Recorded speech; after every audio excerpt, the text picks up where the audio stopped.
विरहा की तरफ आपका रुझान कैसे बना? सन 2015 में मेरा कुछ दिमागी संतुलन डिस्टर्ब रहता था दिमाग से। कहाँ कहाँ अभी जो गाना वाना होता है कहीं होता है? हर साल 15-20 कार्यक्रम गर्मी के सीजन में, ठंडी के सीजन में। आपके गुरु कौन है? यहाँ पे विरहा को कैसे बचाया जाए, विरहा जगत को कैसे आगे बढ़ाया जाए, किस ढंग से चलाया जाए। कि आप विरहा गाने पर कितनी मेहनत करते हैं? 12 घंटा मशीन चलाने के बाद उसी पे बुक रख के और मैं अपना याद करता हूँ।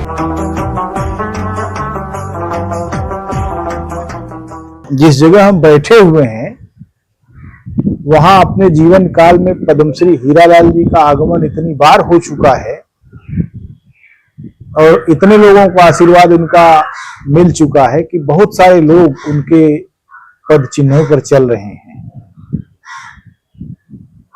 जाहिर सी बात है, विरहा एक कठिन राह है, साधना है और वह साधना एक दिन में नहीं आती, लंबा समय गुजारना पड़ता है, एक उम्र बितानी पड़ती है, तब जाकर कुछ हासिल होता है। मत सहल इसे जानो फिरता है फलक बरसों, तब खाक के पर्दे से इंसान निकलता है। तो ये खाक के पर्दे से इंसान के निकलने की कहानी बड़ी विकट होती है, लेकिन सबसे रोचक वही कहानी होती है। और आज हम ऐसे तमाम सारे लोगों से मिल रहे हैं जो अलग अलग जगहों के खाक के पर्दे से निकले हुए हैं और बंबई शहर में अपनी जगह बनाने की कोशिश कर रहे हैं।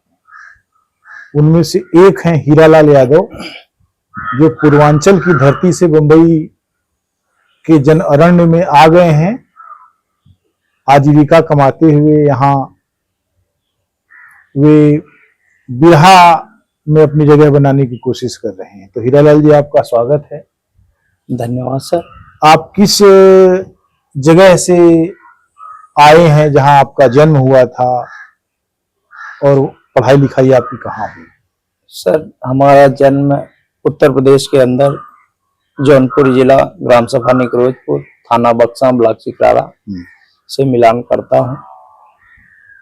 जन्म भूमि हमारा वही है और कर्म भूमि महाराष्ट्र में। आज सन 2003 में जी यहाँ रोजी रोटी हेतु केएमसी एंटरप्राइजेस गोरेगांव में जॉब लिया हूँ। अच्छा, भी जॉब भी कर रहा हूँ। पढ़ाई लिखाई वहीं की आप? पढ़ाई लिखाई घर पे कहाँ किया। कहाँ? गांव में इंटर कॉलेज है समोगंज, आदर्श इंटर कॉलेज, वहीं से अपना पढ़ाई लिखाई किया। अच्छा, तो आप 2003 में यहाँ आ गए? जी, सन 2003। यहाँ क्या करने लगे आप? यहाँ पे आया पहले ये इंटरप्राइजेस में, केएमसी इंटरप्राइजेस है गोरेगांव ईस्ट में। पहले एडम इंडिविज के नाम से था, फिर बाद में चेंजेस हुआ, अभी केएमसी इंटरप्राइजेस है। तो हाँ, मुझे ड्यूटी करते 20 साल लमसम हो गया और वहीं ड्यूटी करता था, अभी भी ड्यूटी कर रहा हूँ। अच्छा, विरहा की तरफ आपका रुझान कैसे बना? विरहा की तरफ मेरे जीवन काल में कुछ ऐसी आपदा विपत आई सन 2015 में। सन 2015 में मेरा कुछ दिमागी संतुलन डिस्टर्ब रहता था दिमाग से। तो एक आर्य कॉलोनी के बंदा, हमारे सगे संबंधी रणधीर यादव करके थे, तो हमारे साथ जॉब भी करते थे वहां पे। तो उन्होंने यहाँ से मतगढ़वा घाट स्वामी जी से दीक्षा लिए थे और भजन भी करते थे। तो कुछ तकलीफें हमारे सर में रहता था, तो मैं बहुत बेचैन था। तो उन्होंने कहा कि एक काम करो, हमारे स्वामी जी आए, आप से आग्रह करता हूं आप चलिए, केवल उनका दर्शन कीजिए। सन 2015 की बात बता रहा हूं। तो मैंने, स्वामी जी आए हैं चलिए, और मैं रात भर मशीन जो कंप्यूटर भी चलाया और जो मशीनें थी चलाते चलाते स्वामी स्वामी केवल राम का रटन किया, और वो रटन करते करते मेरा दिमाग हल्का हो गया। बोलिए जयकारा श्री सतगुरु भगवान की। तो उसी दिन से मेरा सर भी हल्का हो गया और मेरा मन एकदम प्रफुल्लित होने लगा, जीव नहीं बता रहा हूं। तो उस टाइम मैंने कहा, हे भाई तो अपने स्वामी जी के पास मुझे लेके चल, मैं भी चलना चाहता हूं। तो सर रणधीर ने, संडे का दिन था और भंडारा तो खैर प्रभु के शरण में डेली लगता था। मैं अज्ञान था उस टाइम, मुझे कुछ ज्ञान नहीं था, जानकारी नहीं थी। तो बंदा मुझे लेके आया यहाँ पे, और आने के बाद प्रसाद ग्रहण किया, खाना पीना खाया, मन थोड़ा और हरियाली मुझे मिला यहाँ पे। क्या मालूम प्रभु की कृपा क्या हो रही थी, मैं खुद ही नहीं समझ पा रहा हूं, मेरा दिमाग कैसे ठीक हो रहा है। तो माननीय श्री मंगल कवि जी थे, तमाम ऐसे साथी कलाकार थे, माननीय राष्ट्रीय अध्यक्ष आप परम श्रद्धेय इंद्रजीत यादव जी, बिरहा जगत के सीनियर, हम लोग के गार्जियन स्वरूप हैं। इस आश्रम में मेन कैंडिडेट माने जाते हैं,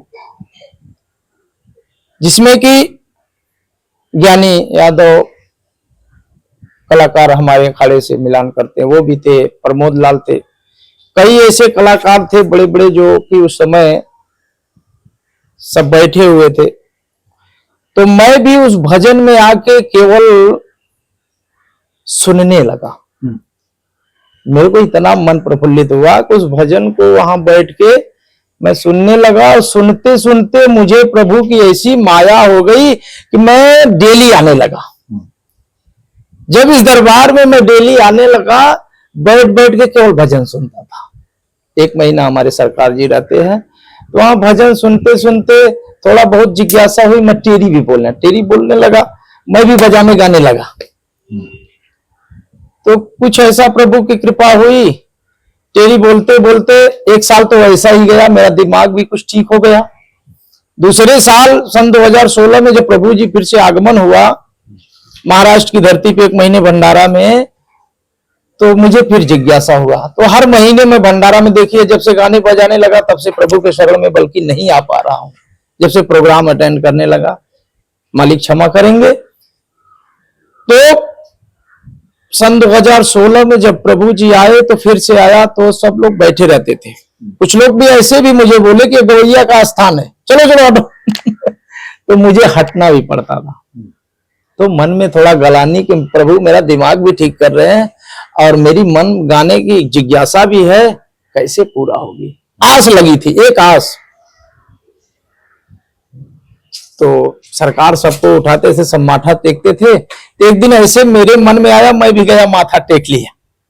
जब माथा टेक लिया तो प्रभु मेरे बोलने लगे, इशारा किए, चल उठ गा। तो मैंने एक भजन में सुना था, शायद कोई कलाकार गाए थे, तो उसी को गा के मैं डबिंग किया अपने से। मेरे पास न कभी जानकारी था न किसी को जानकारी था कैसे, तो मैं वो भजन को 1 लाइन गुनगुनाया, 1 लाइन भजन गाया, अच्छा लगा। धीरे धीरे वहीं से मेरा कम सा चलने लगा। अच्छा, तो कहाँ कहाँ अभी जो गाना वाना होता है, कहीं होता है? देखिए सर, गाना यादव नगर में भी 2-4 प्रोग्राम किया हूँ, जोगेश्वरी यादव नगर में, और डोंबिवली में हर साल मेरा एक कार्यक्रम फिक्स रहता है वहां पे, गणपति के समय में। ऐसा ऐसा महाराष्ट्र में भी कुछ कार्यक्रम किया हूं, बहुत ज्यादा तो नहीं किया हूं, लेकिन मालिक की कृपा ऐसी हुई कि अभी भी हर साल 15-20 कार्यक्रम गर्मी के सीजन में, ठंडी के सीजन में प्रभु मुझे देते हैं, और उन्हीं की कृपा से मैं गा बजा रहा हूं। गुरु कौन है? देखिए सर, मेरा मेन कोई गुरु है, फर्स्ट गुरु है तो हमारे आराध्य देव मठगढ़वा घाट स्वामी जी। विरहा की बात नहीं कर रहा हूं। और रही बात विरहा की, जब धीरे धीरे जानकारी हुई तो हमें रमेश कवि जी मिले फर्स्ट टाइम। उन्होंने फर्स्ट गीत मुझे लिख के दिए थे, मैं वंदना एक लिखवाया था और वो वंदना बहुत मैं गाया भी, मंच पे साझा किया। तो धीरे धीरे प्रोग्राम करते करते हमें विजय कवि मिल गए हमारे अखाड़े से, गुरु घराने गणेश के अखाड़े से। तो हमारे पड़ोसी निकले, बगल में ही थे, तो उन्होंने हमें गीत देने लगे। भगवा मोहनिया के हमारे गुरु जी हैं और उन्हीं को मैं सिन्नी दिया। विजय कवि नाम है, मान्य श्री विजय कवि। उनको सिन्नी दिया सन 2022 में। धीरे धीरे जब कदम से कदम सीढ़ियां चढ़ने लगी, बाबुलनाथ यादव जी और माननीय श्री राष्ट्रीय अध्यक्ष इंद्रजीत यादव चाचा जी, यहाँ पे बिरहा को कैसे बचाया जाए, बिरहा जगत को कैसे आगे बढ़ाया जाए, किस ढंग से चलाया जाए, तो इन्होंने एक स्वागत समारोह रखे कवि लोगों को। माननीय श्री जो वरिष्ठ कवि रहते थे, गांव रहते थे, उन्हें बुला करके आश्रम में फर्स्ट शुरुआत किसी ने किया तो माननीय श्री इंद्रजीत राष्ट्रीय अध्यक्ष चाचा जी और माननीय श्री बाबुलनाथ यादव मुंबई प्रदेश अध्यक्ष। ये दो महारथी बिरहा को किस ढंग से सींचा जाए, किस ढंग से चलाया जाए, किस ढंग से बचाया जाए, हमारे गायक कलाकार साथी कैसे गाएं, हमारे कविगण कैसे सम्मान से रहे, ये व्यवस्था इन्होंने बनाई। अच्छा, आप कुछ लोगों को अच्छा लगा, कुछ लोगों को बुरा भी लगा। बताइए कि आप बिरहा गाने पर कितनी मेहनत करते हैं? बिरहा गाने पे सच्चाई बताऊं सर, ये तो मालिक की ही देन है जो मैं बिरहा गा रहा हूं, अन्यथा मैं गा भी नहीं पाता, ये सच्चाई है। नहीं, लेकिन मेहनत तो करना पड़ता है। मेहनत की बात आप रही बात, मैं 12 घंटा नाइट मशीन चलाता हूं। 12 घंटा मशीन चलाने के बाद उसी पे बुक रख के और मैं अपना याद करता हूं। ध्यान दोनों तरफ देना पड़ता है और ध्यान दोनों तरफ, लेकिन उधर मशीन भी, लेकिन एक ही तरफ ध्यान अगर नहीं देंगे जी तो या तो मशीन बिगड़ेगी या फिर गाना बिगड़ेगा। लेकिन प्रभु की माया ऐसी है कि मेरा गाना भी याद होता है और मशीन भी चलती है, और नहीं गाता हूँ तो मशीन भी नहीं चलती है। प्रभु घपलेबाजी कुछ करते हैं? नहीं, ऐसी कुछ नहीं है। बहुत अच्छा है। अब हम यहाँ से मैं हट रहा हूँ। आपको बहुत बहुत धन्यवाद और आपकी भविष्य की शुभकामनाएं। मैं हट रहा हूँ। आप मुझे कैमरे साहब को जो है एक बढ़िया लोकगीत गाइए। जिस समय मैं आया, मैं अपने लिखा हुआ गीत वो एक तर्ज पे थोड़ा सा अपने स्वामी जी के लिए मैं बनाया था, वो मैं गाने जा रहा हूँ। एक ही लाइन, ज्यादा नहीं। कौने बनवा बोले ली कोयलिया हो कि कवने बनवा मोरवा बोले हो कि रामा कवने बनवा बोले सहरे सवा की माना वहां भी भोर भइल हो। ये तो धुन था, लेकिन हमने जिस समय ये आराध्य देव हमारे स्वामी जी आए थे, जब हमें खड़ा किए तो मैं एक ही लाइन गा पाया था। मेरा हाथ पांव डगमगा रहा था